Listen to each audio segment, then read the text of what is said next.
Students, congratulate you. You all are promoted in BSc Part Third. Myself, Dr. Jagbir Ram. I teach you Environment Biology, Paper Third. तो सबसे पहले हम discuss करते हैं environment biology या ecology क्या है। एनवायरनमेंट बायोलॉजी और इकोलॉजी दोनों शब्द पर्यावरण अध्ययन से संबंधित हैं। इन के माध्यम से हम किसी निश्चित आवास में रहने वाले जीव जंतुओं के पर्यावरण का अध्ययन करते हैं, उसके वातावरण के कॉन्टेक्स्ट में। इकोलॉजी टर्म या एनवायरनमेंट बायोलॉजी को बेसिकली हैबिटेट के रूप में डिस्क्राइब किया जाता है, यानी वह स्थान जहाँ पर जीव जंतु रहते हैं जिस वातावरण के कॉन्टेक्स्ट में, या वह सराउंडिंग एनवायरनमेंट जिसमें एनिमल्स तथा प्लांट हैबिटेट करते हैं और उस सराउंडिंग एनवायरनमेंट के साथ उनका क्या इंटरेक्शन है तथा साथ साथ में आपस में क्या इंटरेक्शन है, इसे हम एनवायरनमेंट बायोलॉजी या इकोलॉजी के नाम से जानते हैं। सर्वप्रथम हम देखते हैं कि इकोलॉजी वर्ड कहाँ से लिया गया।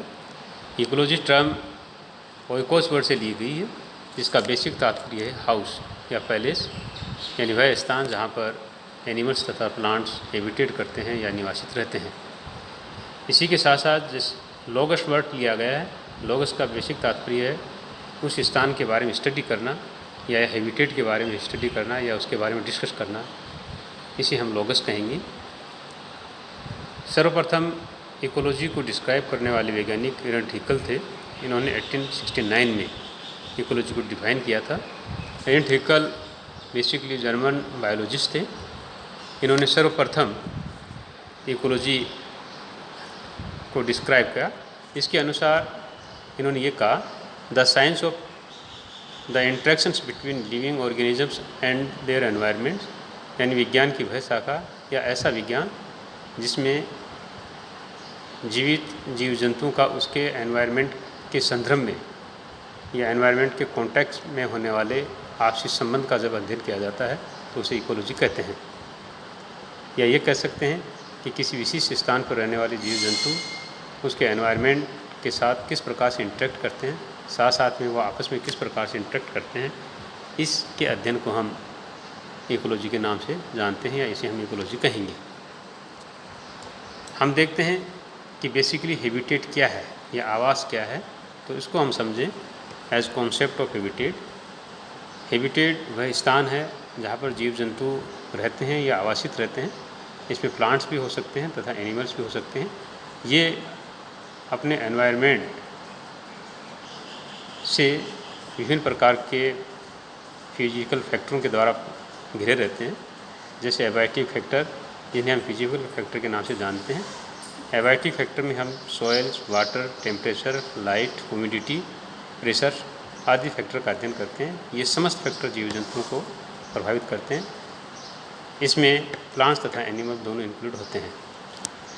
एबायोटिक फैक्टर्स में हम बेसिकली साथ साथ ये भी लेते हैं कि इनका केमिकल, इन फैक्टर का केमिकल कंपोजिशन जीव जंतुओं को किस प्रकार से प्रभावित करता है, या जिस आवास में ये रहते हैं उसका टेक्सचर इनको किस प्रकार से प्रभावित करता है, वहाँ के एनवायरमेंटल प्रेशर या हवा का दबाव, टेम्परेचर, वहाँ की लाइट और साथ साथ में उस आवास में उपस्थित पानी की मात्रा व ह्यूमिडिटी भी जंतुओं को तथा पेड़ पौधों को समान रूप से प्रभावित करते हैं।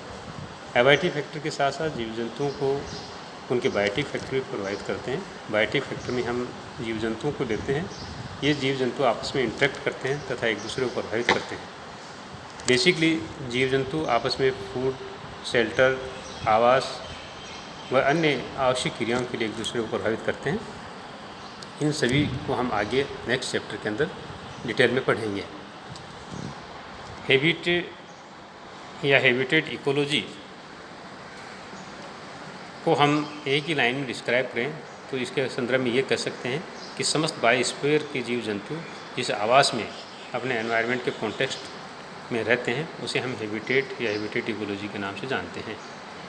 इकोलॉजी को बेसिकली दो तरीके से प्रभावित किया गया है। किसी एक निश्चित आवास में कौन सी स्पीशीज़ पाई जाती हैं उसके अकॉर्डिंग। फर्स्ट है ऑटो इकोलॉजी, जिसके अंदर एक ही जाति के जीव जंतु किसी विशिष्ट स्थान पर उसके एनवायरनमेंट के कॉन्टेक्स्ट में आवासित रहते हैं या निवासित रहते हैं। सिन इकोलॉजी दूसरे प्रकार का इकोलॉजी है। इसके अंतर्गत विभिन्न जाति के जीव जंतु एक निश्चित आवास के अंदर निवासित रहते हैं। दोनों प्रकार की इकोलॉजी के अंदर जीव जंतुओं को एबायोटिक तथा बायोटिक फैक्टर प्रभावित करते हैं।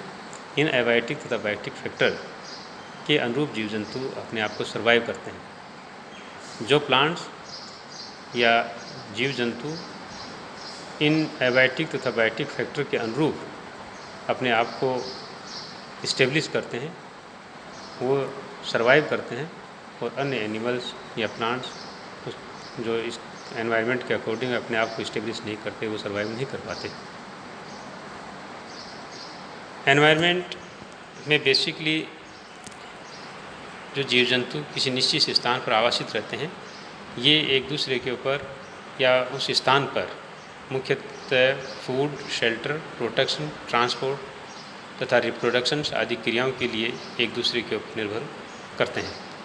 इकोलॉजी को हम आवास के आधार पर देखें तो ये अलग अलग तरीके से विभाजित की गई है, जैसे marine ecology, fresh water ecology, terrestrial ecology. Marine ecology समुद्री जीव जंतुओं की पारिस्थितिकी अध्ययन को हम मैराइन इकोलॉजी के नाम से जानते हैं, जिसमें समुद्र में रहने वाले जीव जंतुओं का बेसिकली अध्ययन किया जाता है उसके एनवायरनमेंट के कॉन्टेक्स्ट में। फ्रेश वाटर इकोलॉजी में हम सब जलीय जीव जंतुओं का उसके आवास के संदर्भ में उसके एनवायरनमेंट के कॉन्टेक्स्ट में अध्ययन करते हैं। इसी प्रकार से टेरेस्ट्रियल इकोलॉजी, जिसे मरुस्थलीय इकोलॉजी के नाम से जाना जाता है, मरुस्थलीय इकोलॉजी में ऐसे पेड़ पौधे तथा प्लांट्स का अध्ययन किया जाता है जो मरुस्थलीय आवास में निवासित रहते हैं। उनके एनवायरनमेंट या उसके एबायोटिक तथा बायोटिक फैक्टर के कॉन्टेक्स्ट में यहाँ पर आवासित रहने वाले जीव जंतु का अध्ययन किया जाता है। इसी प्रकार से हम देखते हैं कि टेरेस्ट्रियल इकोलॉजी को हम फर्दर डिवाइडेड कर सकते हैं, जैसे फॉरेस्ट इकोलॉजी। तो फॉरेस्ट इकोलॉजी को बेसिकली हम ये कहेंगे कि फॉरेस्ट में जितनी ही जीव जंतुओं की प्रजातियाँ पाई जाती हैं, फॉरेस्ट के एनवायरनमेंट के संदर्भ में उनका अध्ययन करना फॉरेस्ट इकोलॉजी कहलाती है। इसी प्रकार से क्रॉप इकोलॉजी तथा ग्रासलैंड इकोलॉजी भी उसके एनवायरनमेंट के संदर्भ में इनका भी अध्ययन किया जाता है। Thank you.